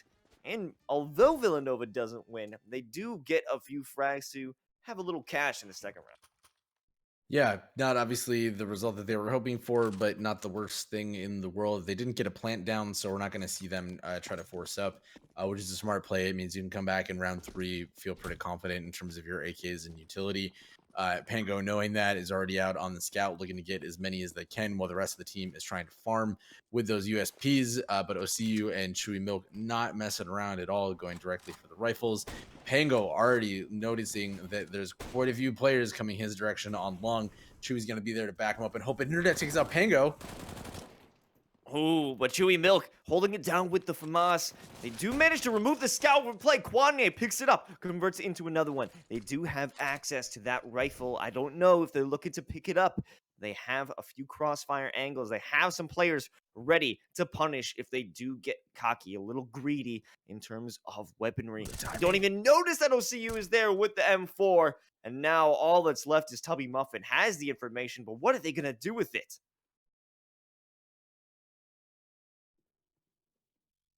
Creeping through, has the FAMAS, and actually slipped right through the defenses of Siena. That should earn them. That gets them. They the don't free know. They play. think he's going to be. Oh my god. He's going to check site. He's going to see that it's clear. He's going for the back of dice plant. That's a smart move, and no one's going to hear this plan until it's too late. This is an incredible opportunity for Tubby to come away. Even if he manages to take, say, the M4 off of OCU, that is an incredibly expensive moment, because recovering those rifles or going into the next round, they bought pretty heavily into this by opting for the M4s. And there he is, Wizard, the first to go down. That means they might be able to keep this M4. Oh yeah, they're going to fake that defusal. Well, or OCU's no, sitting on or it maybe now. not. Oh no, he's got to go for this. Oh, hey, that ultimately is an incredible opportunity for Villanova there. And okay, so they're able to recover the 2 rifles, which is good, but cash is still not great. I mean, obviously the M4s are more expensive than the AKs. So if you're going to buy the M4s, you're going to see a lot less utility, and that's okay. They're going to opt to that and just kind of go into it. But this is the first round that we're going to see Villanova full utility, full rifles, and based on what they just accomplished in that last round, I expect this to be a lot of fireworks. Oh yeah, there it is. Smoke to cancel out the molly. So they have some players over by water. There's a little bit of pressure coming out by Playground, and Tubby not allowing that connector flank to come to fruition. It's all up to Pango now, holding it down toward mid, and we'll have quite a few players come to head behind that smoke. They don't have the information, but Kwanye has the shot on lock, seriously stepping it up in this moment. Getting some good frags to open it up for the rest of their team. Now, it's just up to OCU finally getting some backup with Wizark. But that's all they got. The utilities are in, the blinds are out, the mollies are in, and they're jumping over, not having those. Look at the attackers coming down the pipe. They have that completely locked down. Wizark, though, hiding behind the dumpster, does manage to take Tubby Muffin out, but they won't have too much cover. They're stuck in position. Wizark is just waiting for them to be pushed, and pushed they will. Reshiram doesn't get the right shot, but it buys time for the flank to come in, and they will get their first round here for Villanova. That's exactly what we were hoping for. I mean, you know, you get rifles in their hands, they're able to do some pretty great moments. And I was a little nervous there. Some of those mollies went a little bit farther than I think they would have hoped for, which gave some openings to the Siena side. But ultimately, you know, able to make exactly what they needed to happen and walk away with their first victory. So again, we saw this repeatedly on Vertigo, how close the momentum switches and trades between these two. And obviously this is no exception. Oh, Reshiram, you better be ready. Have that spray control on lock, as you're going to get pushed right now. They're rushing with the USP. Do manage to get one. The rifle's going to be deadly, especially in the hands. I believe it's going to Pango. That's going to be someone you have to be careful about when they're running with that rush. However, that push does allow them to have a free plant on to A. And importantly, Pango has head armor, so not to expect that they're going to see too much of an outcome, especially with Tubby taking out both OCU and Loki. but it might have given them an opportunity. So Penguin's going to go into this next round sitting quite pretty with both armor and rifle, and obviously he'll be able to buy that kit and utility with no issue. The rest of the team, just sort of based on their 1K position, they're going to be on a 1-round loss bonus. It's not going to be a huge buy for them, but it should be enough for them to try to answer and potentially continue to stay in that lead. They have throughout this entire series so far with Vertigo stayed a lead, and Villanova has always been playing from behind. So this is the first opportunity for Villanova to really take over. I mean, and try to be able to play from ahead rather than behind. What's the game plan here? We do have one player, Reshiram, heading a little bit toward Monster, will negate that smoke into water. And I think that's just creating a bit of presence to keep Siena guessing on where they will execute. Multiple players by Fountain. This Molly setup should cause a bit of confusion continuously. What's the plan here? What's the move? At least what's going on in the minds of Siena, because Loki pushing up through Monster might be looking for a flank of their own. They're looking towards water, not finding anything. But if they continue down that path, they're about to find Reshiram in the corner, who isn't looking, caught in a bad timing. That's a free pick here for Siena. Oh, you hate to see it. And I mean, that's exactly the strategy that they used in Vertigo, right? They're being a little bold on that, and that's working out really well for them because, you know, when you play boldly, people aren't expecting you there. Kwanye obviously able to answer there with the OCU pick, and the problem with that is now you've had one pick on both sides and on both sites, so that doesn't really give you a good key as one of the IGLs to understand, like, all right, we've got the weakness here, we're going to push there, we've seen the movement, you know, whatever's going to happen, but it does seem like Villanova is favoring the execution on the A site, taking out Chewy and making their way as fast as possible into that so as not to let Siena set up those crossfires that they've been so dangerous with.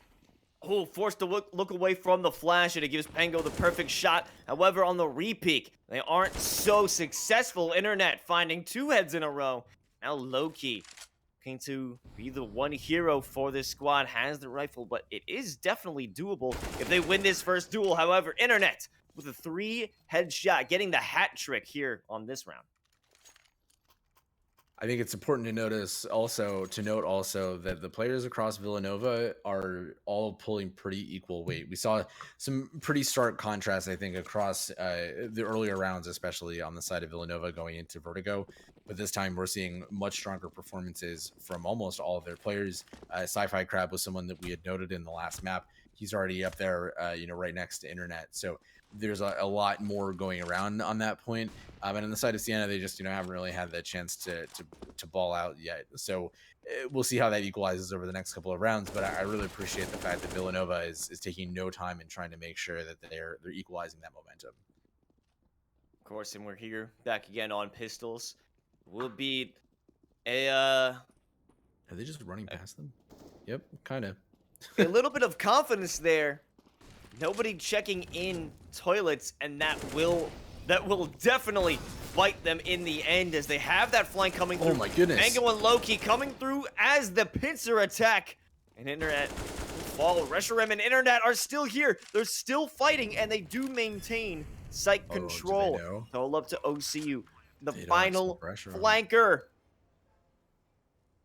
Oh, is he going to be able to pick up? No, there's no rifles, but... Oh! This is ridiculous. He's going to pick up a rifle here. This is so dangerous. I mean, he doesn't know where Reshiram is. Luckily, Reshiram picked it long, which is a great place to be playing from, but there's only so many places you got to check. There's the defusal. Pros don't fake, unfortunately. That's one of those scenarios you probably needed to do it.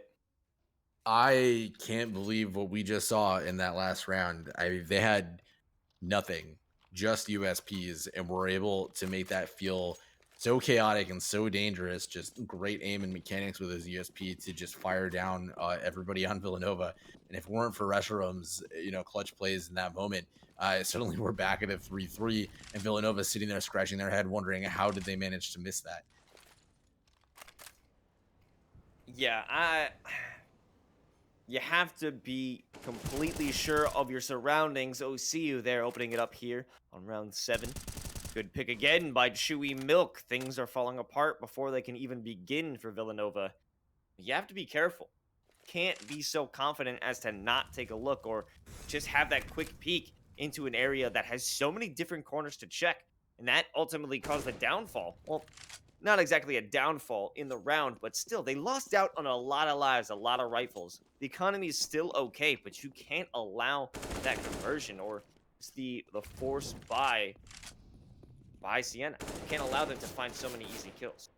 Wow. Kwanye literally just walking onto site, taking it single-handedly, and now they have so much control, and those initial kills that they got are completely neutralized. Kwanye is just going absolutely ham in the back line with no response really from Siena at all. Yeah, well, they did have a bit of confidence in the beginning. Kwanye smashed it. And now the last player, Chewy Milk, who did find one of the picks earlier in the round, is opting for the save, wants to hold on to that M4, play their life. Another round here for Villanova, who is finding stride on Overpass. It's interesting to see the kind of change in the playing habits or the playing tendencies across these last couple of rounds from Siena, because like I mentioned, this is the first time that they are playing from behind this whole series. Before, I think you always have the opportunity to go in with a little bit of swagger. Like, sure, if you lose a round here or there, it's not great, but it's not the end of the world when you know that you've got, a pretty comfortable cushion, as they did for most of last map. But now, they're starting to see this slip away from a little bit, and they haven't, they, like you said, they started out with an answer there, but then it quickly imploded, and Kwanye just lighting everybody up in that moment has been amazing. So now we have this situation where Siena's got to not only overcome the numbers disadvantage, but they also have to make sure that they maintain that mental game and don't up in a situation where they're defeating themselves before Villanova even has the chance to. Another play down towards mid. However, we do have the op on Tubby Muffin. No one daring to try and peek that. Although we're going to learn their lesson now as Tubby Muffin opens it up with a pick onto OCU. That's especially harmful considering that Pengo isn't there to provide too much support, especially on B.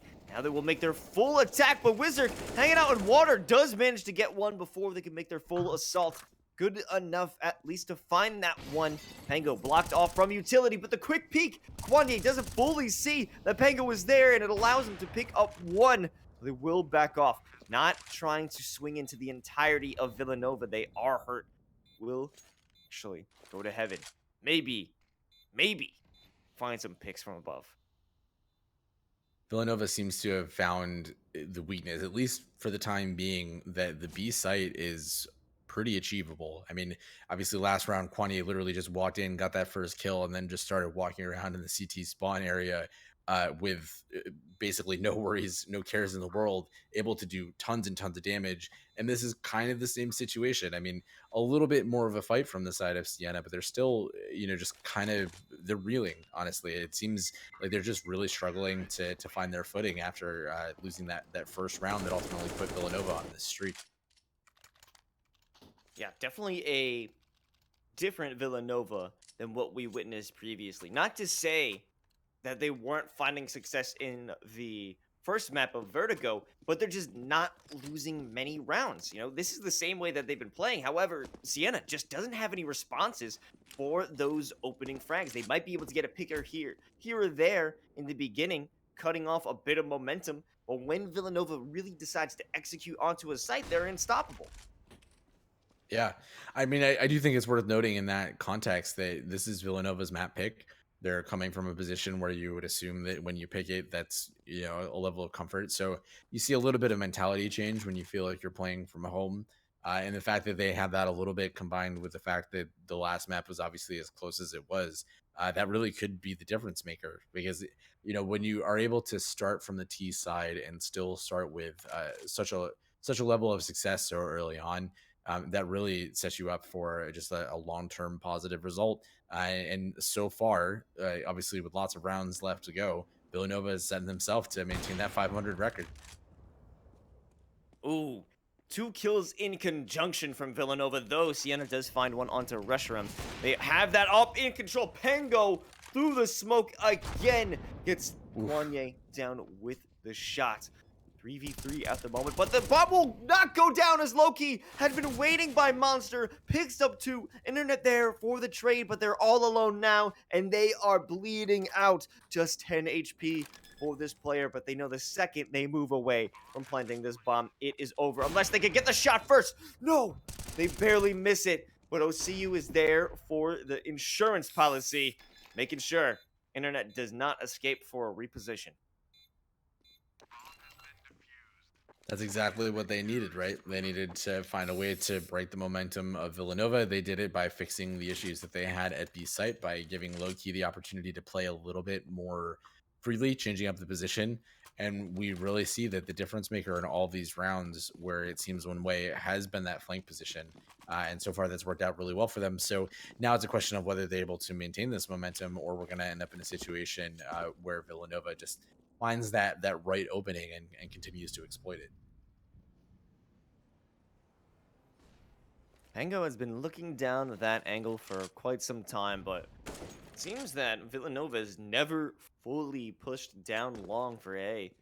And, well, for good reason at this point, that they won't decide to do it. It's a standoff. We have Reshiram with their own op, waiting for someone to peek, and no one will be the first one to show their head. It's always going to be a mid-game. This Internet opens this round up against Chewy Milk. Players backing off, holding into back of A site. One in truck, one in bank. Waiting for the full-on execute from Villanova.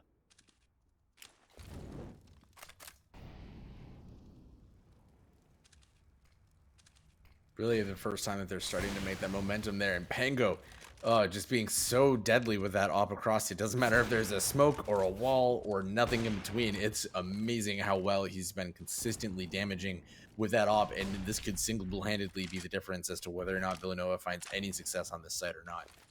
That smoke will be necessary. You have to cut off the sight line from Pango and maybe check the angle. The one angle that you'd be vulnerable from. Tubby doesn't get it done. But Kwanye might be able to make some magic happen. No, the spray isn't good against Low Key. If they had that, the final bullet could have turned the tide of this round, but now it still seems impossible here for Sci-Fi Crab to get it done. Turning away from the smoke, it's OC with the headshot to put this one to rest. I think this is kind of what we were afraid of. You knew that Villanova finding that success, Siena would be looking to do anything they possibly could to re-equalize it, and they seem to have gotten over that kind of initial shock of Villanova going on the tear that they did, and they're consistently finding these answers.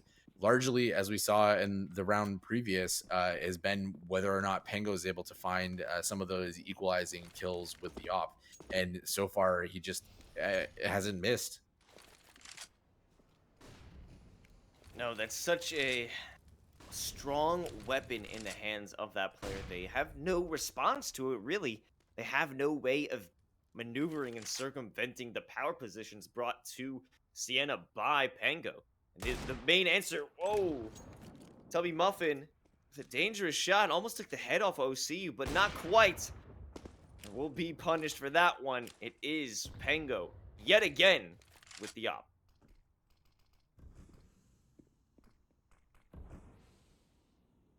A little bit of a fake by Villanova there, going for that connector position, but Kwanye not able to repeat his initial B phenom by walking into the site, ultimately getting taken down there. And so now we've got 3 Villanova players all stacked up in con, looking to do something. They just smoke off heaven, go for that not site molly. I assume they were gonna try to get that into water. Unfortunately, doesn't quite look that out, so it's gonna give the CTs more of a chance to rotate, because now there's just more to clear. Good opener by Internet. When they swing, they will face off against OCU. Finding one. Reshiram, though, clears it up. Now we have to deal with the op. No. Up in heaven. This has been a deadly player. It's Pango already starting to light up the site as Wizard finishes it out. And now we are having Siena College close the gap. Only one more round separates them from equalizing it up. Villanova is falling to pieces, or at least falling in place from what we'd expect against 2 evenly matched squads. If we were to put those keys to the matchup on the on the screen there, it would be something like make sure that you get to a site before Pango does. And if you can do that, you have a better chance in your post plant situation. But that kid is just nutty right now, and he does not seem to be at all stoppable. But I don't think he's lost his life in the last 3 or 4 rounds. You see the confidence difference in that one?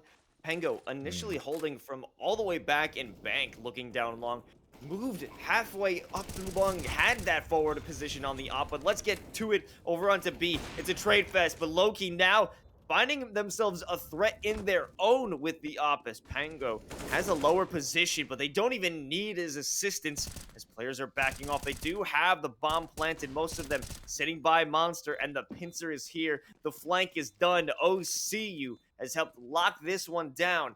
We're looking at a 6-6 score line, Viking. And what else was it going to be? You know, we're getting close to half, so that means, you know, we've got to do that mid-game check to make sure that it's as close as humanly possible. And the play from Pango is something that we've talked about quite a bit, but OCU has consistently been one of those names up on the kill feed that has been doing absolute work to just hold down the different positions that he's been in. And this is where it starts to get a little dangerous for Villanova because, you know, before they were playing a combination of some slow pick plays, a little bit more of like, you know, we're going to do a delay rush or whatever. That time they went for a much more forceful plant, but because of some gaps in the smoke, because of some what seemed to be miscommunications on site, they just weren't able to find much success there. So now they're back in this position where, you know, like if they don't find some success, you kind of start to run out of ideas. Not running out of ideas, they're running out of players to assault A with. Siena lighting up mid. Now it's only up to Sci-Fi and Reshiram, but they have done it before. They have been able to secure some dubs, but against OCU, it isn't looking likely. Now they're staring down 3 players. Might be able to pick one off with the Galil. It is a headshot onto Loki. The flash forces them back. OCU going in for the repeat, and they will find the head of Reshiram. 7-6. Siena takes the lead, finally, after this long trudge back to the top.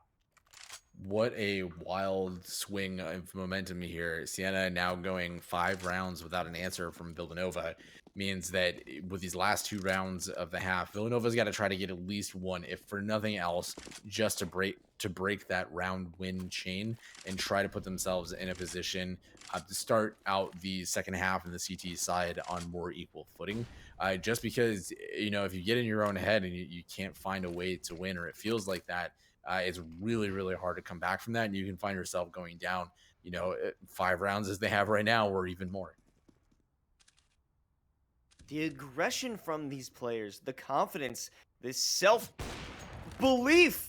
Loki with the aggressive op, finding that pick onto Tubby. These players having this game under their thumb.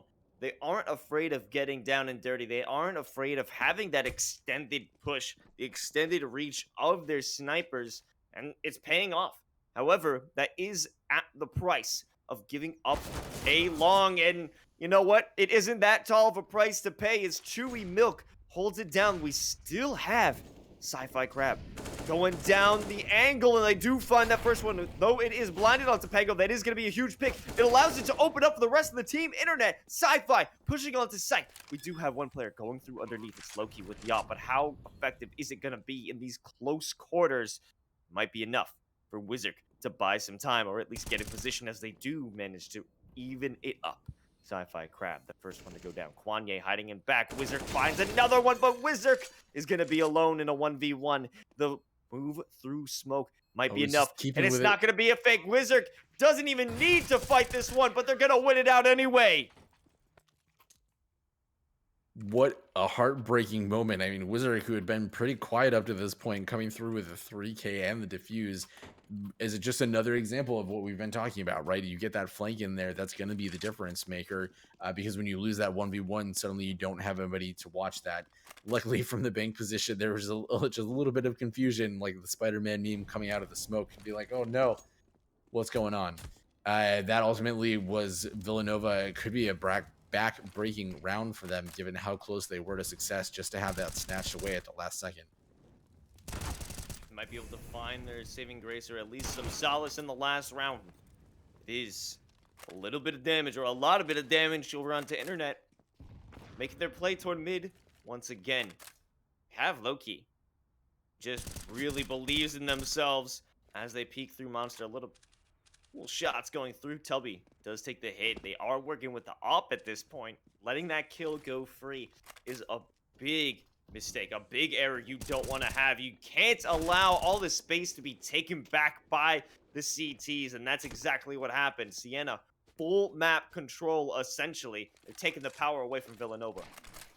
I think we're seeing a little bit more of that trend that you mentioned. You pointed out that Pango, after getting a couple of those kills, getting his confidence up, playing much more aggressive in bathrooms, kind of you saw that playing out a little bit more through the rest of the team as well, right? You saw more water control, moving more into that connector space, like just doing more overall to not give Villanova any space to work with. And that ultimately was, I think, critical. I mean, they won 7 rounds in a row there with just other than the second to last round, not much of an answer from Villanova in terms of the strategy that they were on.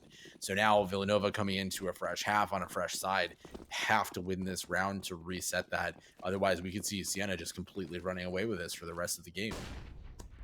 Entirely possible, but now they're working with a bit of better firepower here. The USP is on lock. Internet takes the head off of OCU, and that's going to be a big deal because OCU has been such a threat throughout this game, but the rush is coming through. Tubby Muffin on the other flank, though, will keep things a little bit nicer. Keeping tight here for Villanova. They win the first round on the defense, but can they keep that momentum going? It is a bomb plant from Siena, so they have the ability, the option to force next round if they choose to.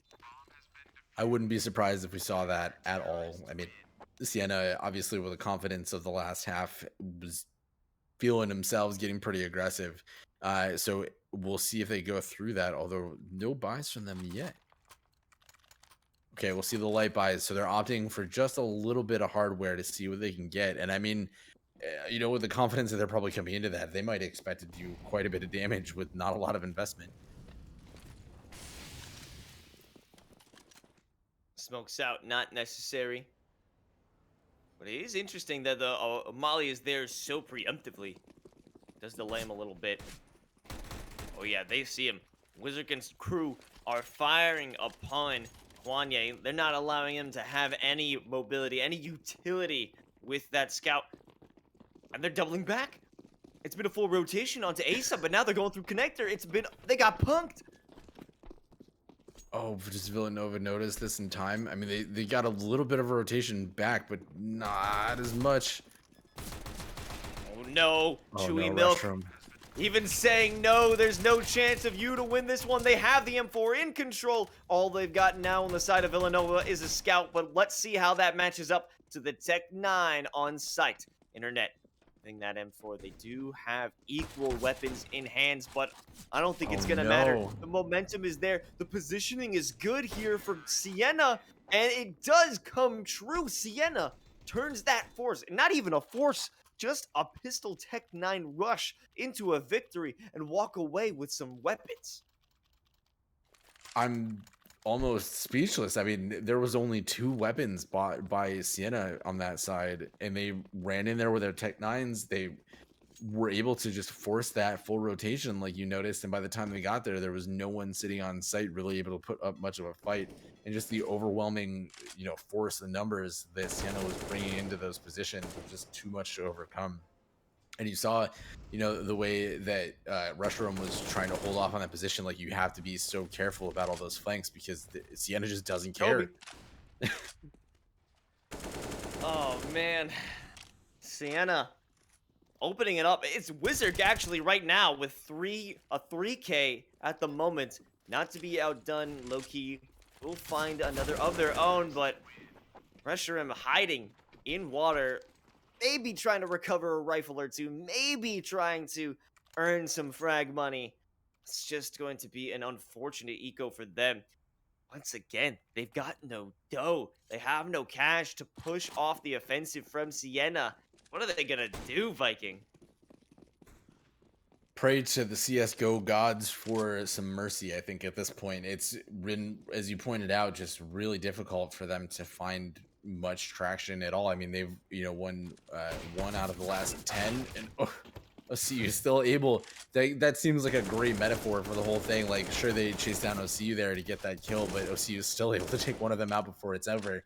And taking out Pango and OCU and stuff is great, but their money is so high, and on the T side, like, money is a little bit less of an obstacle. So it's a tough ask for them to really find much else from this. Maybe Sci-Fi Crab. I mean, he's got the AK now, so that's an opportunity as always. But his best is just gonna, try to take some of these weapons out of the hands of the T side and hope to just kind of force them into a position where if they can get one of those wins back, then they might be able to buy themselves back another win through an eco round or something like that. Whatever the case may be, things are not looking good for VU, and at this point, they don't even need to hunt him. Of course, it'll be a nice cherry on top for them to win this round, but it's not necessary. They can allow him to walk away with the AK, because just based on the trend of what we've seen so far throughout this entire map, or this half of the first half and into the second, it's Siena all the way. They're finding no trouble, and Wizard does manage to hunt down Sci-Fi Crab. No benefits, no bonuses will go to the side of the CTs, and Villanova will, admittedly and rightfully so, call a timeout. It might honestly be a little bit late. I think I almost would have preferred to have seen this timeout, maybe even before they switched halves, because Siena just continues to be on this tear. I mean, they had the pistol round win, which is great, but the next round, Siena comes back without even skipping a beat with this huge upset in the momentum. And I think it's been kind of clear that Villanova is just in that position where they're not quite in the space to respond. And this hopefully gives them an opportunity to just breathe, because the momentum of the Siena side and just the speed at which they've been executing has been pretty intense. I mean, we've had mostly pretty short rounds over the last almost 10 rounds in total. So I think this is the right move. I hope that when we come out of this, they feel a little bit more confident in their holds. I mean, it hasn't even really been an issue of them overextending. It's just, once people get onto site, they're not winning those one-on-ones. And we're not seeing a lot of counter utility that's really put up much of an obstacle for Siena.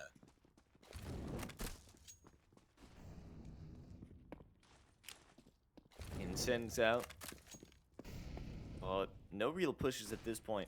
Siena, in tunnels. We do have one player waiting for him. It's gonna be Kwanye. Might be able to find that first pick down in Tours, and they do get it. Internet allowing themselves to have a bit of comfort going into this round. But Chewy Milk is going to take that right away with two of their own. Might be able to pick up a third one. Sci-Fi has that ammo advantage. We'll take it away. Two players rushing down. A long flash is good. Internet, though, does have the angle, and they're going to take down both of them. And finally, a good response here. They will recover the op in tow. May be a sign of something greater, but too early to call at this moment. That's a dangerous position to continue to work from, because while Villanova continued to, or they did come away with the victory, it was not without a significant cost. So now the question is, does Siena care, or is this just going to be like the round 2 after pistol round where they just come back as hard as possible? Until we trying to make that a little bit more difficult, but man, there's a lot of bullets flying right now. Yeah, a little bit of havoc here. Siena does take some damage as they make their way onto the site, but even with control, they don't have the bomb up yet. It's going to be way too dangerous for them to try and plant now. But the smoke, the re-smoke, going to prevent Internet or anyone else from having that op from heaven. Question is, why take so long? What is the reasoning behind it? Because it allows a reposition here from Villanova. We do have one in that corner in jungle, but what are they going to do about it? Bomb is in play. They have to move at some point, and their eye in the sky has been plucked.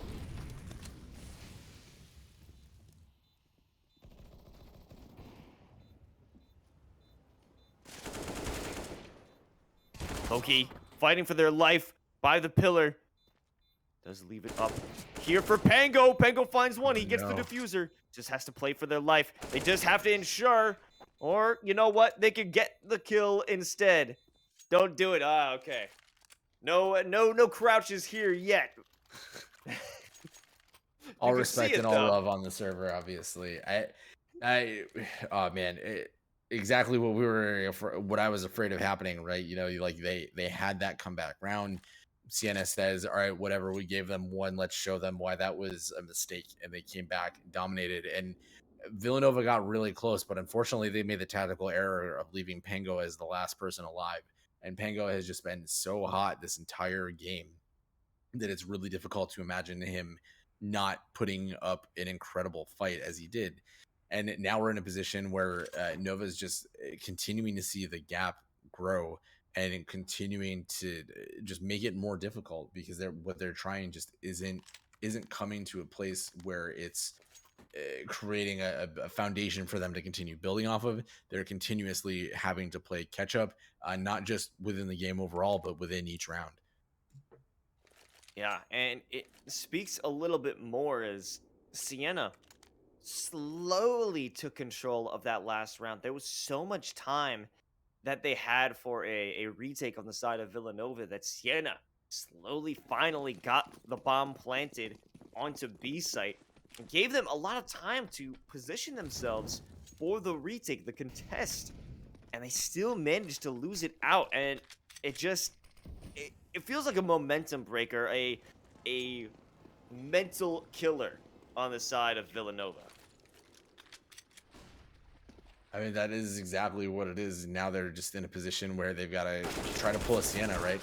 Coming through, Chewy able to take out Internet, which is probably the most impactful frag they could find, but able to get one of those weapons now, come through, get a second kill. I mean, this could be the round that gives them enough confidence to really try to claw back the rest of what's necessary to at least put up a good fight and obviously, hopefully, fight for that win. Well, it's going to be a full-on flank here from 3 players on the side of Nova. We only have Tubby Muffin hanging out in bank or in the back, but it doesn't even matter because they're aware of this situation. Pango was already in toilets waiting for those flankers. The bomb has still been set. There's Loki, one long Wizard who has put in the whiz work when it comes to defending their site, but and somehow, some way, Wizard survives that fight, but it's gonna be Loki to pick up the last 2 frags and hold on to the round. It just continues to fall apart for Villanova. All these timeouts, what could possibly be going on in their brains? How are they going to try and formulate a win? That really feels like kind of the anecdote of the game, right? Villanova coming so close and being in such a great position, and all it took was, a slightly slower rate of fire on the P250 to change that back to their favor. But somehow, even despite having a nade out, Wizard just whips out his AK, takes care of business, and comes back to get the round-winning frag. So you're just, it's hard. It's so difficult to describe the feeling going through like that. I have to assume is in their minds right now of like, what are we doing and why is this not working? And there's not a real answer for it because they're trying so many different things. They're not hitting the notes that they need to in order to see the numbers reflect that on the board. And well, this may be one of the final investments they can make up in the hands of Internet No Helmet. $0 in the bank. Sci-Fi Crab. At the last moment. Rise of Hamas. If they lose this round, it is all but over. Barely enough firepower in their hands. Next to no utility in their hands. Even a decoy out from Tubby Muffin. Hey, you never know when a decoy is going to save your life, right? Might as well spend it. If you don't have enough money for anything else, might as well get a decoy. That's how I usually go about it. I like to pretend that people always fall for my fake flashes, but I think we all know better. They'll be there, finding the perfect timing on those 2 players moving through Monster, and has secured the bomb. Pango, though, you have to be careful about this player. They are wrapping around, but it will be a full rotation here from Tubby Muffin. They're going all the way through and have that sandbags positioning, wrecking Wizard. Now, it's all up to Pango. While they have been a powerful player throughout this series, it's going to be very difficult for them to walk out in this 1v3, make it a 1v2. Maybe I spoke too soon. And he This does could have the bomb, and it doesn't seem like Villanova is willing to give up the numbers advantage just to be able to cover both sides. So they're both still assuming water, but Pango just running all the way back to T spawn. Is he assuming that they're going to rotate? He's playing kind of a dangerous game with not a lot of time on it. So it might seem that Villanova's extreme level of caution might end up working out in their favor just because Pango is trying to play those mind games and might have ended up outplaying himself here.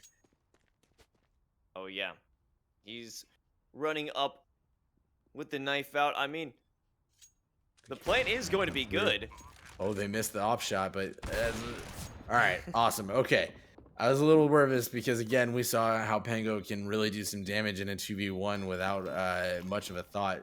But Internet able to play hero in that moment, keep them around for at least one more round. So Siena goes up, or sorry, Siena falls one round, making it 14-9. Siena, plenty of cushion to breathe. They're not feeling any pressure at this point in time. They're going to be a little low on the cash front, but we've seen what they can do with just 2 Tech 9s. So it wouldn't surprise me if they still make this a pretty close round. Of course, P90 out. Interesting to see from OCU, but not the first time that we've had them pull out some deadly SMGs. Pango changing their mind, pulling out the AK. And it is going to be a full commitment, a full buy. They aren't leaving any caution.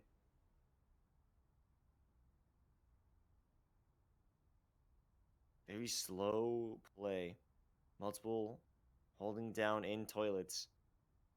Maybe it even is a bait having that second player in toilets because you can clearly see gun. Might be a way to try and force out a peek. Force out that little push. But actually, Kwanye holding the crossfire. Internet there to keep his back covered. OCU now running in with the P90. Only finds one before being traded out. Pango, however, removes that off from play. There are some defenders, some CTs coming from CT by the dumpster. Bomb has been planted, though. The ball is in the court of Villanova. They just have to hold it down from the side of Siena, sending out that utility. They've saved it up until this moment. It will make it that much more difficult for them to make the retake. Pango with the first one on sci-fi. Last 2 players are coming from the back of the site, and they won't be able to get it done. Siena, in a few seconds, earns their spot on match point. That, I think, might have been the backbreaker, Los.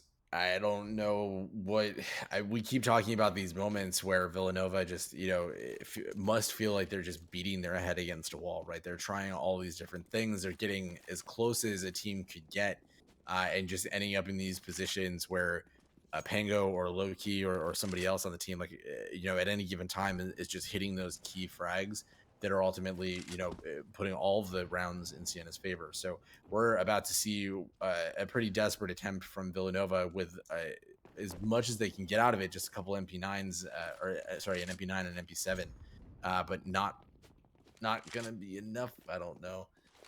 Well, it is a full-on fake on the side of Chewy Milk, who did sacrifice their life to get this plant in play. Last 3 players on the side of Siena, they have full control of A. They're even setting up in toilets in the back. One in bank. It's going to be pressure ram on the other side. The last hope here for Villanova, but they can't get it done. It's too strong on the side of Siena. They locked it down with the fake and didn't lose a single one on the retake. A very impressive showing from Siena across the board. I mean, it was a great competitive match that we saw on Vertigo. We saw Siena just running away with the momentum after, such a decisive start from Villanova, and just put them in such a position that, we kept expecting something to happen, but Villanova, unfortunately, just not able to find the right beats, the right moments to bring it back. So that means that on the day, Villanova is going to go from what was their 500 8-8 record to 8-10. Siena is going to push to 11-7, and depending on how the rest of the matches play out today, they're going to stay in that fourth place position.